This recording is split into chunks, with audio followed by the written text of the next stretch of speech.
नमस्कार दोस्तों, civil service institute में एक बार फिर से आप सभी का स्वागत है। तो आज करंट अफेयर में पर्यावरण विज्ञान से जो महत्वपूर्ण चीज़ें हैं उनको हम यहाँ पे देखेंगे। ठीक है, तो यहाँ पे भी वही लगभग सितंबर 2024 से लेके और अक्टूबर 2023 तक का जो महत्वपूर्ण करंट अफेयर है, जो कि इन्वायरमेंट से रिलेटेड, वो सारे हमने यहाँ पे शामिल किए हैं। तो ये मतलब कोई बहुत ज़्यादा वैसा तो नहीं, कुछ पर्टिकुलर न्यूज़ेज़ हैं जिनसे महत्वपूर्ण चीज़ें अक्सर पूछी जाती हैं, तो वो सारी हमने यहाँ पे शामिल किए हैं। तो इसमें 9 घटनाएँ हैं, जो कि वन बाय वन सारी चीज़ों को हम यहाँ पे देख लेते हैं। ठीक है? इसके बाद इसमें जो सबसे पहला है international big cat alliance IBCA। देखिए, एक रिक्वेस्ट आप सभी लोगों से करना चाहूँगा मैं कि चैनल पे जो लोग नए हैं या जो चैनल को वॉच करते हैं, तो प्लीज़ चैनल को सब्सक्राइब भी कर लीजिए। थोड़ा उससे हमारा मोटिवेशन बढ़ता है ना? तो इसमें जो पहली न्यूज़ है international big cat alliance IBCA। ठीक है? देखिए, इसकी जो घोषणा हुई थी वो 20 सितंबर 2024 को प्रधानमंत्री नरेंद्र मोदी की अध्यक्षता में एक केंद्रीय मंत्रिमंडल ने इसका सदस्य बनने का भारत के प्रस्ताव को स्वीकृति प्रदान की थी। ठीक है, अब इसका नाम जो है इंटरनेशनल बिग कैट अलायंस क्यों पड़ा? तो देखिए, ये जो अलायंस है ना, ये विश्व की 7 प्रमुख बिग कैट, तो इसमें जो है 7 प्रमुख बिग कैट, अब वो कौन कौन सी हैं उनको आप जान लीजिए। तो इसमें सबसे पहला है बाघ, उसके बाद आएगा शेर, और उसके बाद है तेंदुआ, तेंदुआ, और उसके बाद है फिर हिम तेंदुआ, हिम तेंदुआ, और उसके बाद फिर जो दूसरा है वो है प्यूमा, प्यूमा, और जगुआर, और उसके बाद है चीता। ठीक है, तो इनके जो है संरक्षण और सुरक्षा पर ध्यान केंद्रित करने के लिए ये अलायंस बनाया गया है। ठीक है, और भारत सहित 4 देश जो हैं वो IBCA के सदस्य बन गए हैं। और कौन कौन से देश हैं जो इसके सदस्य बने हैं, तो यहाँ पे हम उनको नोट कर लेते हैं। सबसे पहला जो देश है उसका नाम है निकारागुआ। ठीक है, और जो दूसरा देश है उसका नाम है इस्वातिनी, इस्वातिनी, और जो तीसरा देश है उसका नाम है सोमालिया। ठीक है, और जो चौथा देश है आप जानते हैं उसका नाम है क्या? भारत। ठीक है, तो ये 4 देश अभी तक के इस जो बिग कैट अलायंस है IBC है इसके सदस्य बने हैं। और अगर इसकी कंडीशन की बात करें तो UN के जितने भी सदस्य हैं वो सभी इसके बनने के पात्र हैं। और इसका जो मुख्यालय होगा, तो जो मुख्यालय होगा वो कहाँ होगा? मुख्यालय भारत में स्थित होगा। और इसके लिए फिर 2023-24 से लेकर 27-28 तक का लगभग 150 करोड़ रुपए बजटीय सहायता का प्रावधान किया गया है। ठीक है, अब इसमें जो 7 बिग कैट हैं, तो इन 7 बिग कैट में से भारत में कितने पाए जाते हैं? तो इंडिया में जो पाए जाते हैं वो कौन कौन से हैं? तो भारत में 5 बिग कैट्स पाए जाते हैं। 5 जो बिग कैट्स हैं वो इनमें से यहाँ पे पाए जाते हैं, जिसमें से कौन कौन से हैं? पहला तो है ये बाघ है, उसके बाद उसमें शेर है, और तेंदुआ है, हिम तेंदुआ भी पाया जाता है लद्दाख में, और उसके बाद फिर चीता है। ठीक है, ये चीता है, इसको सही लिख दीजिए, ये चीता है। ठीक है, तो ये जो है इतने 5 जो हैं ये इंडिया में पाए जाते हैं, बाकी प्यूमा और जगुआर जो है ये इंडिया में नहीं पाए जाते हैं। तो ये महत्वपूर्ण न्यूज़ थी, जो कि IBCA का गठन कब हुआ, क्यों किया गया, और भारत इसका कौन सा सदस्य है, इसका जो मेन उद्देश्य है वो क्या है, वो सारी चीज़ें हमने यहाँ पे डिस्कस करी। इसके बाद जो दूसरी न्यूज़ है कि भारत जो है 3 नई आर्द्र भूमियाँ इसमें शामिल हुई हैं जनवरी 2024 में। तो इसमें जो 3 नई आर्द्र भूमियाँ शामिल हुई हैं वो सारी चीज़ें हम देखते हैं। देखिए, ये जो 3 नई आर्द्र भूमियाँ शामिल हुई, इसके हिसाब से अगर देखें तो अब रामसर स्थलों की संख्या कितनी हो गई है भारत में? तो रामसर स्थलों की संख्या जो है भारत में बढ़कर कितनी हो गई है? 85। ठीक है, और अगर आप इनसे क्षेत्रफल देखें, कितना क्षेत्रफल कवर्ड हो रहा है, तो वो है 13,58,066 हेक्टेयर क्षेत्र इससे आच्छादित है। ठीक है, और जो 3 नई आर्द्र भूमियों को शामिल किया गया है उनके नाम क्या क्या हैं? तो सबसे पहला जो नाम है वो है नंजरायण पक्षी विहार। नंजरायण पक्षी विहार कहाँ पे है? सॉरी, ये पक्षी अभ्यारण्य है, पक्षी अभ्यारण्य। ठीक है, तो जो नंजरायण पक्षी अभ्यारण्य है, ये बेसिकली मीठे पानी की एक झील है। तो यहाँ पे इसको लिख दीजिए, मीठे पानी की झील। मान लिया स्टेटमेंट बना के भी प्रश्न आ रहा है तो वो भी आप उनको बेहतर तरीके से कर सकें। तो मीठे पानी की एक झील है, और ये स्थित कहाँ है? तो ये है स्थित तमिलनाडु में। ठीक है, तमिलनाडु के किस जिले में स्थित है? तो ये तिरुपुर जिले में तमिलनाडु के स्थित है। और इस तरह से देखें तो तमिलनाडु का ये जो है ना 17वां पक्षी अभ्यारण्य घोषित किया गया है। क्लियर। इसके बाद जो दूसरा है उसका नाम है काजू वैली पक्षी अभ्यारण्य। काजू वैली पक्षी अभ्यारण्य ये कहाँ पे है और इसके बारे में कुछ महत्वपूर्ण चीज़ें देख लेते हैं। तो जो काजू वैली पक्षी अभ्यारण्य है ये तमिलनाडु का, ये भी तमिलनाडु में ही है, तमिलनाडु में ही है, और ये तमिलनाडु का 16वां पक्षी अभ्यारण्य है। ठीक है। और तमिलनाडु की ये किस जिले में है, तो विल्लुपुरम जिले में, ये कोरोमंडल तट के आसपास स्थित है और खारे पानी की दूसरे सबसे बड़ी झील के रूप में इसको मान्यता दी गई है। तीसरी जो चीज़ है, तीसरा जो स्थल है वो है तवा जलाशय। तो तवा जलाशय कहाँ पे है, तो तवा जलाशय जो है ये मध्य प्रदेश का पार्ट है, मध्य प्रदेश में है तवा जलाशय, और एमपी में है, एमपी के नर्मदापुरम जिले में है। और इस जलाशय का जो निर्माण है वो तवा और देनवा नदियों के संगम पर हुआ है। किस किस नदियों पे, तवा और देनवा नदियों के संगम पर। ठीक है। तो इसका निर्माण हुआ है संगम पर। ठीक है। अब देखिए तवा जो है ना ये नर्मदा की सबसे बड़ी सहायक नदी है। तो तवा जो है नर्मदा नदी की सबसे बड़ी ट्रिब्यूटरी है, सबसे बड़ी सहायक नदी है नर्मदा। ठीक है। और तवा जलाशय एक मानव निर्मित आर्द्रभूमि है जिसका निर्माण मुख्यतः वही इरिगेशन के लिए किया जा रहा है। और ये जो जलाशय है ये सतपुड़ा बांध अभ्यारण्य के अंतर्गत स्थित है। ठीक है। तो ये हो गया तवा जलाशय से रिलेटेड कहाँ पे है, कैसे है, वो सारी चीज़ें। ठीक है। अब देखिए अगर आप भारत में रामसर स्थित रामसर जो स्थल है उनकी स्थिति देखें तो हमने आपको पहले ही बताया कि वो है 85। अगर आप ये देखें कि सबसे ज़्यादा रामसर स्थल जो हैं वो किस स्टेट में है और उत्तर प्रदेश में कितने हैं और वो कौन कौन से, खासतौर पर उत्तर प्रदेश के लिए बहुत महत्वपूर्ण है, तो वो हम यहाँ पे डेटा देख लेते हैं। तो सबसे ज़्यादा रामसर स्थल किस स्टेट में है, तो वो है तमिलनाडु में। ठीक है। तमिलनाडु में। और कितने हैं वो, तो वो 18 हैं। ठीक है। अब इसमें से अगर आप देखें तो 2024 में अभी हमने आपको बताया जो दो हैं ये नंजरायण और काजूवेली, ये तो दो अभी बने हैं। 2023 में देखेंगे तो आपको दो और वहाँ पे मिलेंगे, तो कराईवेट्टी पक्षी अभ्यारण्य और लॉन्गवुड शोला रिजर्व वन ये बने हैं। तो इस हिसाब से तमिलनाडु में 18 जो है रामसर स्थल हैं। अगर आप दूसरे नंबर पर देखें तो दूसरे नंबर पर है, दूसरे स्थान पर रामसर स्थल में कौन है, तो वो है उत्तर प्रदेश। अब उत्तर प्रदेश में कितने स्थल हैं, वो है 10 स्थल। उत्तर प्रदेश में अगर आप देखें कि कौन सा पक्षी अभ्यारण्य कब कब बनाया गया, तो मेनली 4 साल में सारे पक्षी अभ्यारण्य बनाए गए। मैं आपको बताता हूँ इसमें। तो सबसे पहला जो पक्षी अभ्यारण्य बना 2005 में, दूसरा जो बना वो 2019 में 5-6 बने, तीसरा जो पक्षी अभ्यारण्य बना 2020 में एक की स्थापना हुई, और जो चौथा पक्षी अभ्यारण्य बना वो 2021 में उसकी स्थापना हुई। तो 2005 में जिसकी स्थापना हुई उसका नाम है ऊपरी गंगा नदी। ठीक है। इसका जो क्षेत्रफल था वो लगभग 26,000 हेक्टेयर के आसपास इसका क्षेत्रफल था।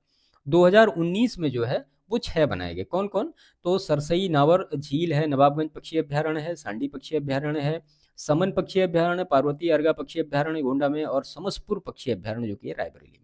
तो ये जो 6 बनाए गए ना, ये बनाए गए 2019 के साल में। 2020 में सिर्फ एक बना जिसको हम कहते हैं सूर सरोवर, ये बना रामसर स्थल। इसके बाद 2021 में 2 बनाए गए, एक तो हैदरपुर जो आर्द्रभूमि है और बखिरा वन्यजीव अभ्यारण्य। तो ये इस हिसाब से टोटल मिला के 10 पक्षी अभ्यारण्य बनाए गए उत्तर प्रदेश में। किस किस साल बनाए गए वो सारी चीज़ें हमने बता दी आपको। ठीक है। अगर आप तीसरे नंबर पर देखेंगे कि कौन सा स्टेट है, तो तीसरे नंबर पर जो स्टेट है, तीसरे स्थान पर है पंजाब। पंजाब में कितने हैं, तो वो 6 रामसर स्थल हैं। ऐसे ही आप उड़ीसा जाएंगे तो उड़ीसा में भी आपको 6 रामसर साइट्स मिलेंगी। और इसके बाद जम्मू कश्मीर में जाएंगे तो जम्मू कश्मीर में आपको 5 साइट मिलेंगी। मध्य प्रदेश में पहले 4 थी, अभी एक जो बना तवा जलाशय, उसके बाद वो बढ़ के कितनी हो गई, वो 5 हो गई हैं रामसर स्थल, है ना। इसके बाद अगर कर्नाटक को देखेंगे तो कर्नाटक में 4, गुजरात में 4, हिमाचल प्रदेश, ऐसे मतलब चीज़ें हो रही हैं सब कुछ। तो यहाँ पे हमारा आपको बताने का सिर्फ मतलब इतना था कि आप टॉप 3 का कम से कम जानिए कि कितने हैं, और विशेष तौर पर उत्तर प्रदेश का जानिए कि उत्तर प्रदेश में कितने हैं, वो किस किस ईयर बने हैं। अगर मान लिया प्रश्न इस तरह से आते हैं तो आप उनको कर सकें। चलिए जो दूसरा न्यूज है इसमें कि विश्व वायु गुणवत्ता रिपोर्ट 2023, तो स्विट्जरलैंड स्थित IQ एयर के द्वारा ये जो जारी किया गया है world air quality report, world air quality report इसको जारी किया गया है। ठीक है, 2023 का रिपोर्ट है और ये 6th वर्जन में है, यानी इसका ये छठा संस्करण है। अब इसमें 134 देशों के कितने शहरों को लिया गया है, तो 7812 शहरों में किन किन चीज़ों की जांच की गई है, तो PM 2.5 और PM 10 के जो एक हिसाब से मानक हैं वायु गुणवत्ता आंकड़ों पे, इन सारी चीज़ों पर आधारित है। सबसे पहले आप PM को समझ लीजिए कि PM क्या होता है, तो इसका जो फुल फॉर्म होता है यहीं पे देख लेते हैं हम। PM का मतलब होता है पार्टिकुलेट पार्टिकुलेट मैटर, इसको कहा जाता है। और इसके बारे में डिटेल समझे तो इसका मतलब ये होता है कि इनहैबिटेबल पार्टिकल्स इसको कहा जाता है, मतलब सांस लेने योग्य कण, सांस लेने योग्य कण। अब यहाँ पे देखें कि PM 2.5 का मतलब क्या हुआ, तो 2.5 माइक्रोमीटर या उससे कम जो कण होंगे वो, या फिर PM 10 का मतलब ये हुआ कि 10 माइक्रोमीटर या फिर उससे कम जो वायु गतिकीय व्यास वाले कण होंगे उनकी बात हो रही है। ठीक है, तो इसको कहा जाता है PM या पार्टिकुलेट मैटर। अब यहाँ पे हम देखते हैं कि रिपोर्ट क्या क्या है, किस देश में कौन सा क्या स्थिति है, वो सारी देखते हैं।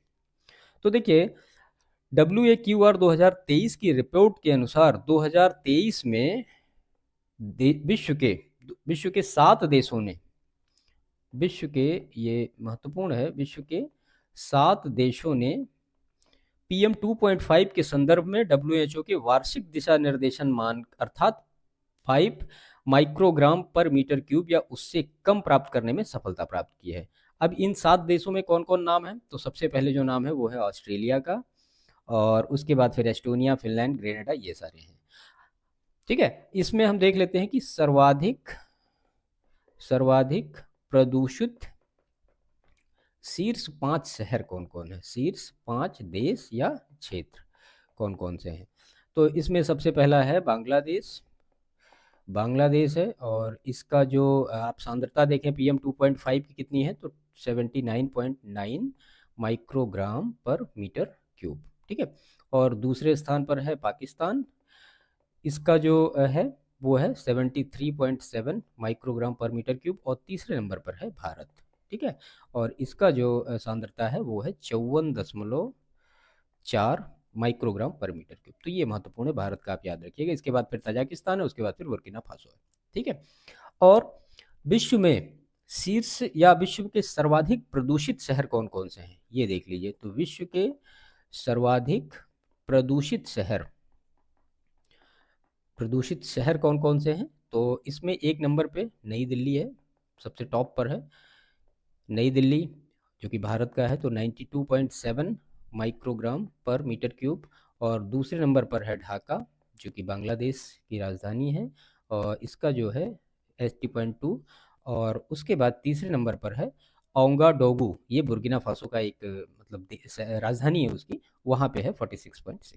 ठीक है, तो विश्व वायु गुणवत्ता रिपोर्ट किसके द्वारा जारी की जाती है, कितने शहरों को लिया गया, कितने देशों को लिया गया, शीर्ष प्रदूषित जो 5 शहर हैं वो कौन से हैं, शीर्ष प्रदूषित जो 5 देश हैं वो कौन से हैं, और PM जो 2.5 या PM 10 है इसका मतलब क्या होता है, वो सारी चीज़ें यहाँ पे डिस्कस हुई।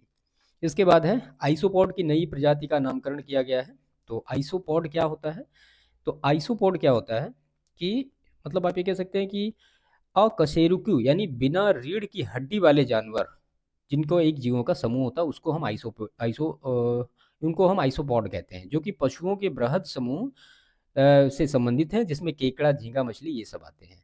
अब आप विश्व में आइसोपॉड के लगभग ये समझ लीजिए कि 10,000 प्रजातियां पाई जाती हैं।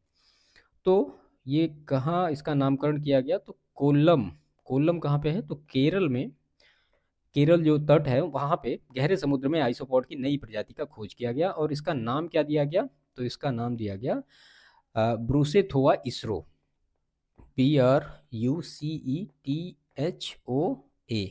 इसरो, ये नाम दिया गया। अब इसरो यहाँ पे इसलिए जोड़ा गया कि जो चंद्रयान 3 की मिशन की सफलता, अंतरिक्ष यात्रियों उत्कृष्ट प्रदर्शन के लिए इसरो का ये इसमें नाम दे दिया गया। इस नई प्रजाति की पहचान हिरोशिमा विश्वविद्यालय के सेटो inland sea carbon neutral research centre के सहायक प्रोफेसर कौन है, प्रोफेसर PT अनीस के द्वारा खोजा गया, ये PT अनीस के द्वारा। ठीक है, और इस प्रजाति की खोज में कन्नूर स्थित रीजनल फॉरेंसिक साइंस लैबोरेटरी के A.K. हेलेना और केरल विश्वविद्यालय के एक्वेटिक बायोलॉजी एंड फिशरीज के A. बीजू कुमार भी शामिल थे। तो ये दोनों लोग भी शामिल थे। ठीक है। अब आप अगर देखें कि जो ब्रूसेथोवा इसरो है, तो भारत में पाई जाने वाली जो ब्रूसेथोवा जीसस की दूसरी प्रजाति है इसरो। इससे पहले जो प्रजाति है वो कौन सी है, तो ब्रूसेथोवा जीनस, और दूसरी जो प्रजाति है वो ब्रूसेथोवा इसरो। यह नई प्रजाति स्पाइनीज ग्रीन आई नामक समुद्री मछली के गिल गुहा के अंदर पाई गई, और ब्रूसेथोवा इसरो प्रजाति की मादाएं नर की अपेक्षा काफ़ी बड़ी होती हैं। तो यहाँ पे इसको नोट कर लीजिए कि यहाँ पे इसरो इस प्रजाति की मादाएं नर की अपेक्षा बड़ी होती हैं। ठीक है।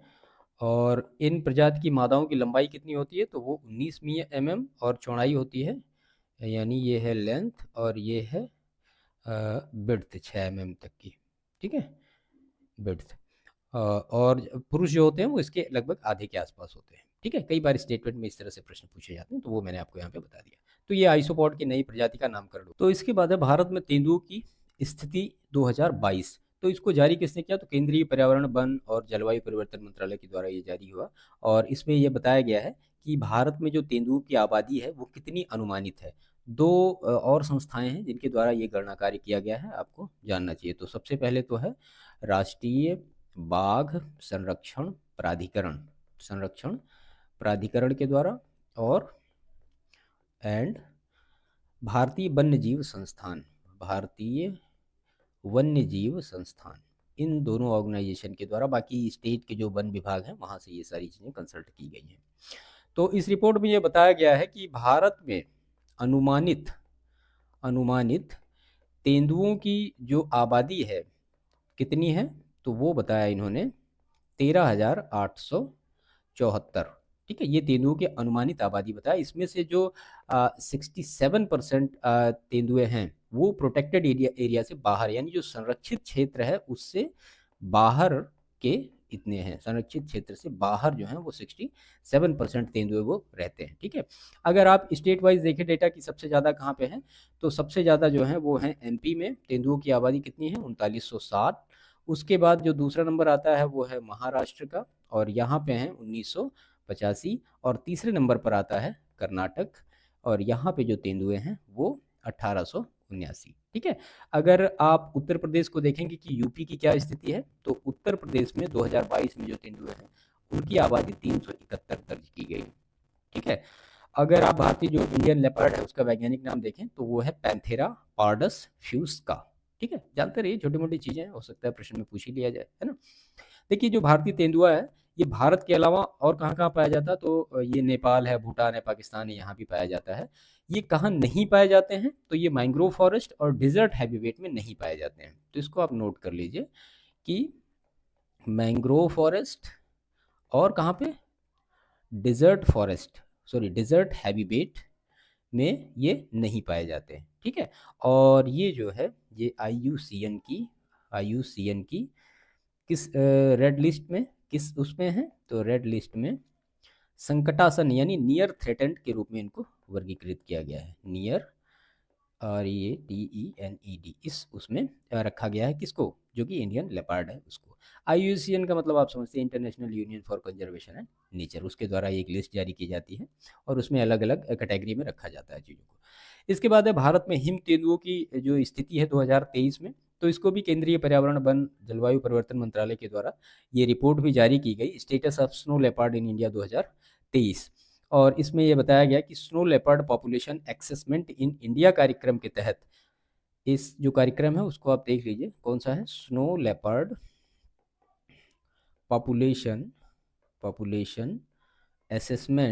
Assessment in India. ठीक है, SPAI, इस कार्यक्रम के तहत मतलब हिम तेंदुओं की गणना का सारा कार्य किया गया। और जो एस्टिमेटेड नंबर यानी अनुमानित संख्या कितनी है, तो वो है 718। क्लियर। अब ये देखते हैं कि सबसे ज़्यादा किस स्टेट में हिम तेंदुआ पाया जाता है, तो एक नंबर पर है लद्दाख, यहाँ जो संख्या है वो है 477। दूसरे नंबर पर है उत्तराखंड, उत्तराखंड। यहाँ जो पाए जाते हैं वो 124 पाए जाते हैं। तीसरे नंबर पर जो हिम तेंदुए पाए जाते हैं वो हिमाचल प्रदेश में पाए जाते हैं और वो है 51। ऐसे ही फिर अरुणाचल प्रदेश में 36, सिक्किम में 21 और जम्मू कश्मीर में 9। तो कुल मिला के 718 के आसपास ये एरिया आ रहा है। और कुछ महत्वपूर्ण चीज़ें इसमें देख लीजिए कि मध्य और दक्षिण एशिया के पहाड़ी क्षेत्रों में भी हिम तेंदुए मुख्यतः 12 देशों में पाए जाते हैं, जैसे कि अफगानिस्तान है, भूटान है, चीन, Bharat, Kazakhstan, Kyrgyzstan, Mongolia, Nepal, Pakistan, रूस, तजाकिस्तान और उज्बेकिस्तान। इसका अगर साइंटिफिक नेम आप देखें तो पैंथेरा आंसिया होता है। देखिए, हिम तेंदुओं का जो साइंटिफिक नेम वो अलग है, इंडियन लेपर्ड का जो साइंटिफिक नेम है वो अलग है, दोनों चीज़ें अलग अलग रखिएगा। अगर इसको देखें आपकी IUCN की किस श्रेणी में आ रहा, तो ये भी रेड लिस्ट में आता है और इसको सुभेद्य श्रेणी में रखा गया, यानी वल्नरेबल की श्रेणी में इसको वर्गीकृत किया गया है। तो IUCN की रेड लिस्ट में ये किस श्रेणी में है, तो ये वल्नरेबल श्रेणी में है। और केंद्र सरकार के द्वारा एक प्रोजेक्ट शुरू किया गया था जिसका नाम है प्रोजेक्ट स्नो लेपर्ड। आप जानते होंगे ये 2009 में शुरू किया गया है स्नो लेपर्ड। ये एक प्रोजेक्ट कब शुरू किया गया, 2009 में शुरू किया गया था। और इसी के बाद फिर जो एक हुआ था 2024 में, इसको नोट कर लीजिए, खेलो इंडिया, खेलो इंडिया शीतकालीन खेल, शीतकालीन खेल जो हुआ था, एक मिनट, शीतकालीन खेल ये हुआ था 2024 में। और इसका जो शुभंकर रखा गया था वो हिम तेंदुओं को ही घोषित किया गया था। किसको? हिम तेंदुओं को।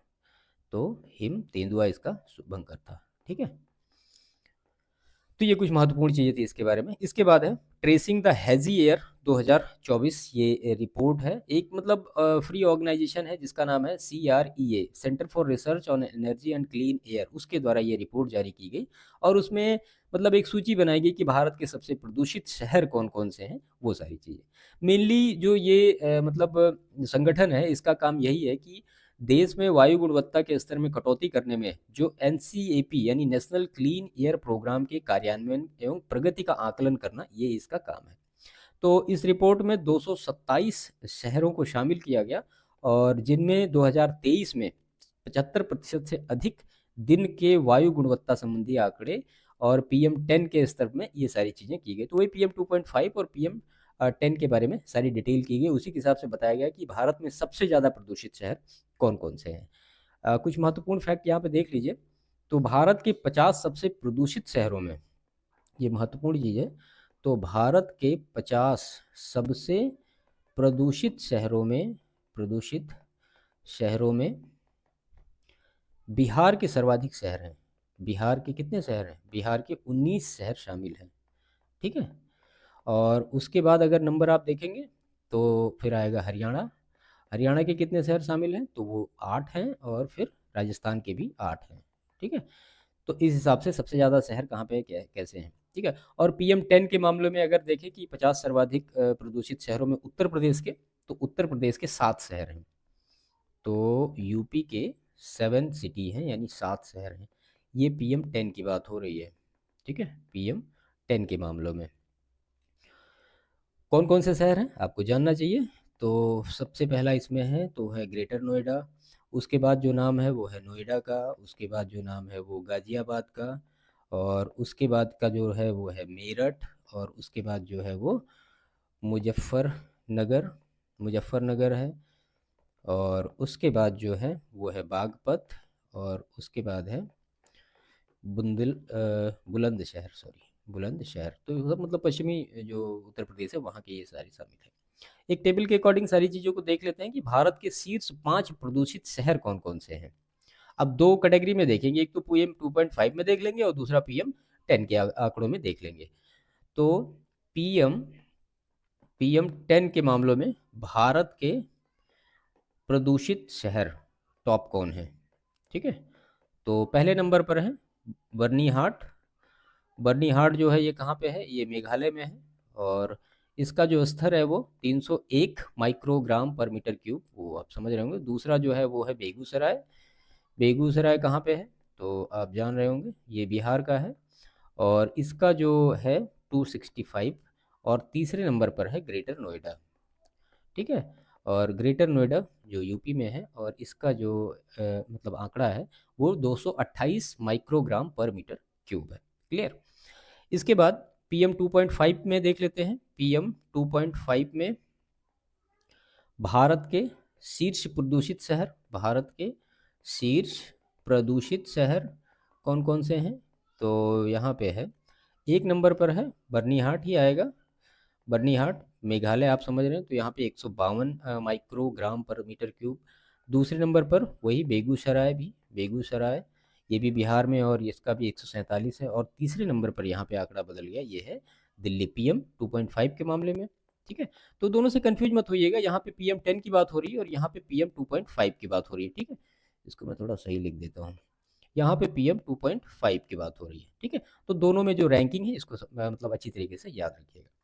इसके बाद भारत का पहला डाई स्काई पार्क, तो जो पेंच बाघ अभ्यारण्य है, पेंच बाघ अभ्यारण्य को घोषित किया गया है, पेंच बाघ अभ्यारण्य, इसको घोषित किया गया क्या, भारत का पहला डाई स्काई पार्क। ठीक है, उद्देश्य की बात करें तो यहाँ जो लाइट पोल्यूशन होता है उसकी समस्या से निपटना और खगोल विज्ञान के प्रति जो रुचि रखते हैं लोग, उनके लिए एक ऑप्टिमल एनवायरनमेंट का सृजन करना। और पेंच बाघ अभ्यारण्य में एक नाइट ऑब्जर्वेटरी भी शामिल की गई है, स्थापित की गई है, सॉरी। तो यहाँ पे नाइट ऑब्जर्वेटरी भी एक स्थापित की गई है। जो पेंच बाघ अभ्यारण्य है एशिया का पांचवा मतलब डाई स्काई पार्क है, तो एशिया का पांचवा डाई स्काई पार्क है ये।